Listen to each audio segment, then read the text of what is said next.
Why in the world would Jesus curse the fig tree? Let's talk about it. The story is actually found in the Gospels in Matthew and Mark, and we're going to look at more specifically in the book of Mark. Mark chapter 11, verse 12 through 14, and then it pauses and it continues 20 through 25. All right. So Mark 11, 12 through 14, and then Cal, can you read that for us, Yes, please? sir. Mm-hmm. On the following day, when they came from Bethany, he was hungry. And seeing in the distance a fig tree and leaf, he went to see if he could find anything on it. When he came to it, he found nothing but leaves, for it was not the season for figs. Mm. And he said to it, "May no one ever eat from you again." And his disciples heard it. Mm. 20 to 25. As they passed by in the morning, they saw the fig tree withered away to its roots. And Peter remembered and said to him, "Rabbi, look, the fig tree that you cursed has withered." And Jesus answered them, "Have faith in God. Truly I say to you, whoever says to this mountain, 'Be taken up and thrown into the sea,' and does not doubt in his heart, but believes that what he says will come to pass, it will be done for him. Therefore I tell you, whatever you ask in prayer, believe that you have received it, and it will be yours. And whenever you stand praying, forgive if you have anything against anyone, so that that your Father also who is in heaven may forgive you your trespasses." That's right. That's right. So from face value, I mean, you can see that it's talking about prayer and faith, right? Mm-hmm. Prayer and faith. But I think it's deeper than that, For bro. sure. Right? So let's look at it. Let's look at it. Okay, so Jesus enters into Jerusalem, right? And he's walking from, the Passover. So at this time, he just came from the Passover. And I looked up Passover. What was the season in Passover during that time, and it was in the springtime. Mm. And in the springtime, at this time, fig trees are not fully ripe yet, but they're getting there, Yeah. right? So the disciples here are walking, and then Jesus sees this fig tree with a lot of leaves. Mm. Now, when you see that there's a tree with leaves, that means there's something that's right there already. Yeah. So Yeah. Jesus walks in there, and he's probably hungry, right? Coming from the Passover, hungry.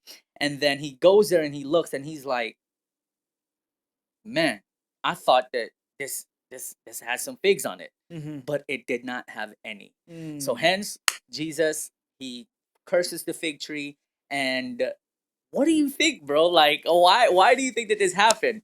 So for me, all right, personally, I think this is a lesson that we can learn from this is okay. I guess my question would be, bro, have you went through something, an experience in your life where it's like, hold on, you thought that it was something, you had an expectation that it was something, but then when you got there, it was not the expectation that you Yeah. received. Yeah. This is exactly what happened with Jesus.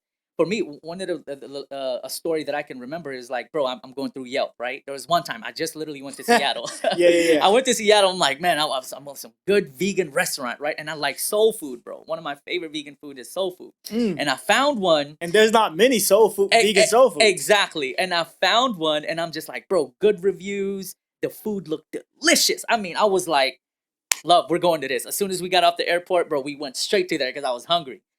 Bro, I went there and I tasted this food, and I'm just like, oh my word, this is not what I thought it was. You know what I'm saying? So I got really mad. I was just like, man, I wasted all that money, bro. Like, yeah, it was because a that lot stuff of is money. expensive. Oh my goodness, super expensive.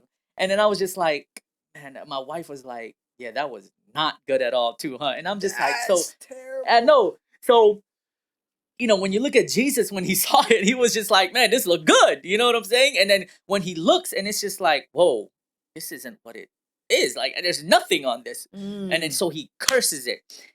And bro, when was the last time? I mean, because that's out of Jesus' character, right? 100%. He would curse something like, Yeah. especially, I mean, when you look at Jesus, he's like, the Redeemer. He's like, Yeah. one who he tells us not to condemn and, not to judge and just love each other.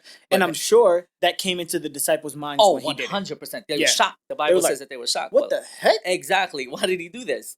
Yeah. So when I think about that, bro, when was the last time that Jesus kind of like got mad and angry? Flip the In tables. the Bible, when he flipped the table, right? By the way, you look at that episode, Jesus flips table. Check that. Powerful one. Powerful Yeah. one.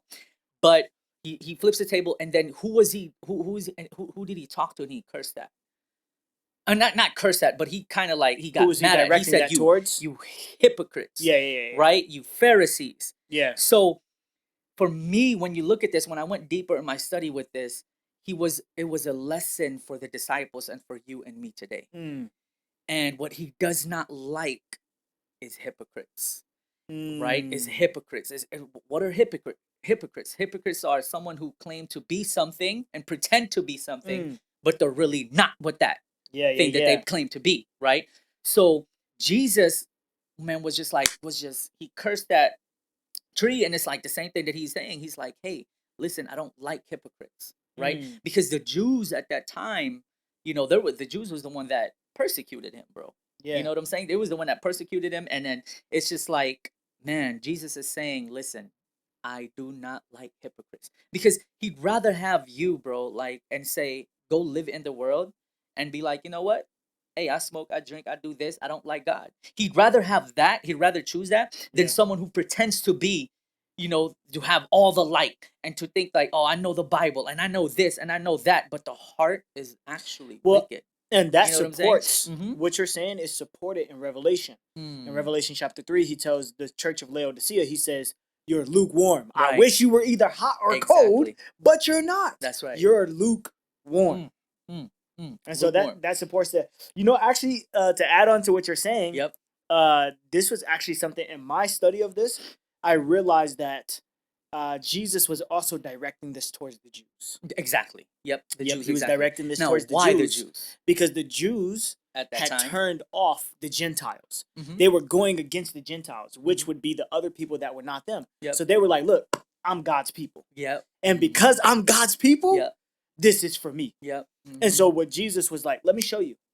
Because you're not the only people that's out there. That's right. That's right. I got other people of different flocks. Exactly. And they'll all become one. Yep. And so then Jesus comes in, boom. Mm-hmm. And he's like, let this be an example.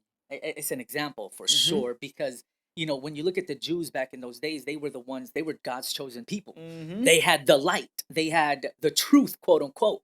But then, man, there were many of them that were hypocrites, bro. Mhm. And when you look at our church today, there's a lot of people that profess to know the truth, to profess to keep God's commandments, to do all of these things. But God is saying, listen, you ain't even really fully surrendered your heart to me. Like, you are, a hypocrite. You say all of this, but behind closed doors, you ain't even kind. Yeah. You ain't even nice. And to add on to that, a practical lesson that we can learn from this is Mhm. that when Jesus walked past that tree, it had no fruit, That's right. but it had leaves where it looked Mhm. beautiful. Mhm. So it had the foliage, That's right. but it produced no fruit. Exactly. As in the natural, so in the spiritual. Mm. There's a lot of people out there that got the foliage. Come on now. They look good, Yep. but they got no fruit. That's right. That's crazy. That's wild. Yeah, man. That's wild. It's absolutely right. Because and that's what a hypocrite is. They Uh-huh. walk around and it's like, look at me. And Jesus was always rebuking the Pharisees in public when he would be like, hey, they kneel in public and they're praying to God to show Exactly. off. Exactly. But how's your prayer life behind closed doors? Come on now. That's sheesh. And not even just that, but what is your motive into doing that? You know what I'm saying? Like, you do all of this, you go to church, yeah, you do all of that, but bro, what is your motive in doing that? Was it because, your parents told you to come? Was it because you want to be saved? You know what I'm saying? Instead of, I am saved, in a sense, I'm going there because I have that relationship with Christ. Yeah. Therefore, I'm going to do that. Right. It's righteousness by works rather than righteousness by faith. You know what I'm saying? So when Jesus pulls up to this fig tree, he pulls up hungry. I'm hungry. That's right. Hoping that he would find some fruit on the fig tree. That's right. Yes, As in the true. natural, so in the spiritual. Mhm. He pulls up to his people, the Jews, Mhm.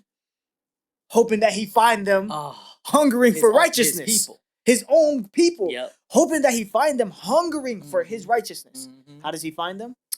Destitute. Yeah, oh my goodness, bro. That's what I'm saying. It's like, I told you, it's much deeper, Oh bro. my goodness. And then when you look at actually Second Timothy chapter 3 and verse 3, notice what it says, bro. And through 5. It says, but know this, that in the last days perilous times will come.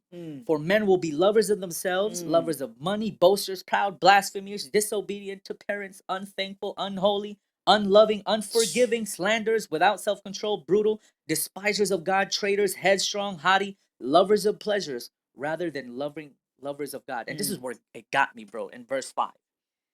Because when I was reading that, I'm like, oh, those are, people that don't serve God. Mhm. People that are just doing all these things, that don't Mhm. want anything to do with God.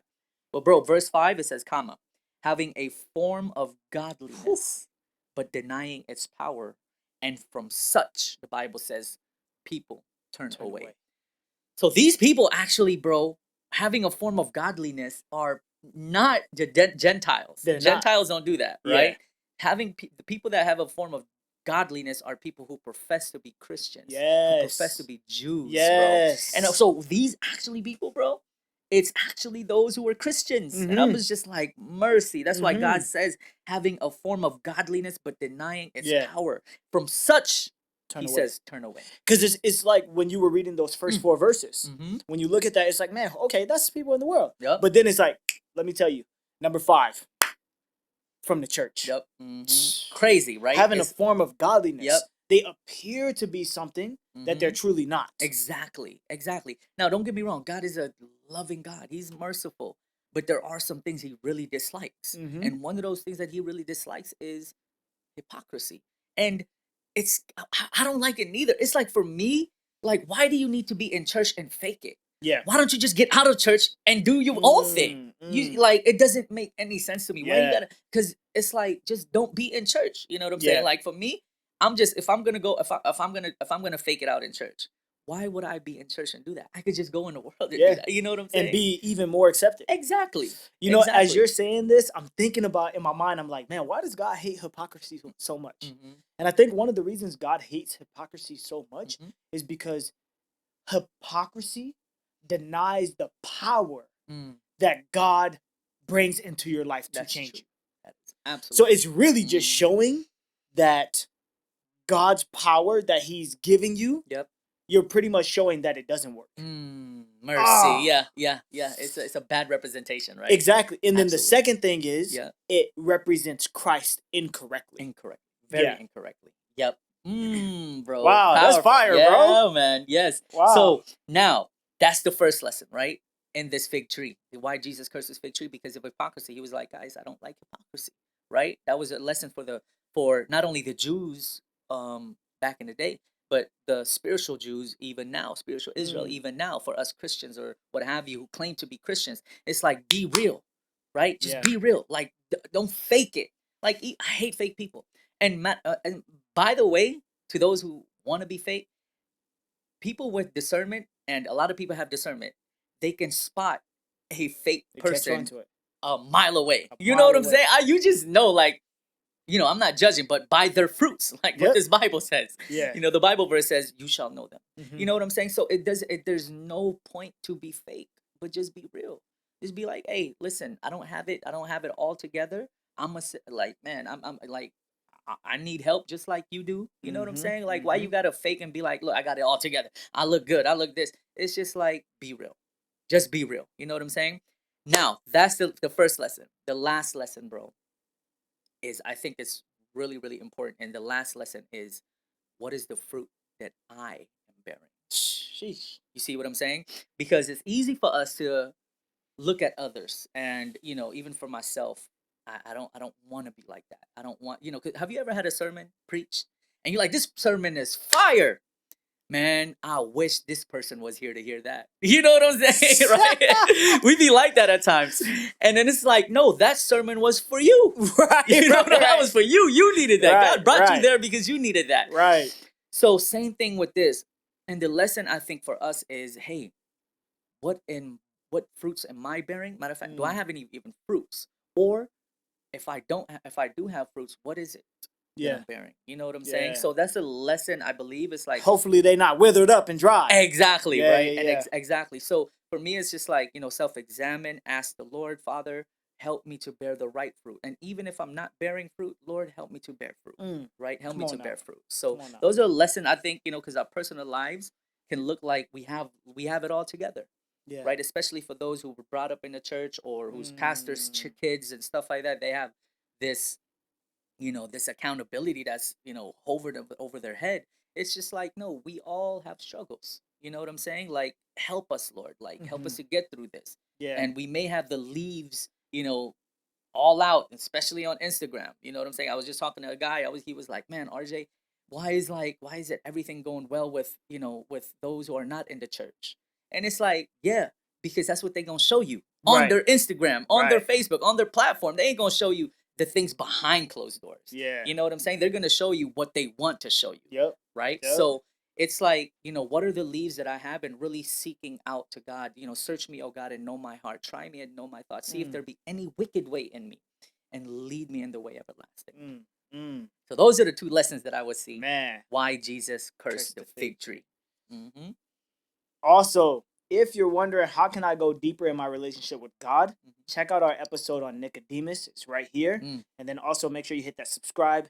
And also comment in the section down below. We want to hear what you got to say. Exactly. What are your thoughts on this episode? How did you like it? What are some things that you can do yourself? I'm sure other people will read those comments and want to enjoy and implement things as well. So until next time, we'll see you guys. Peace.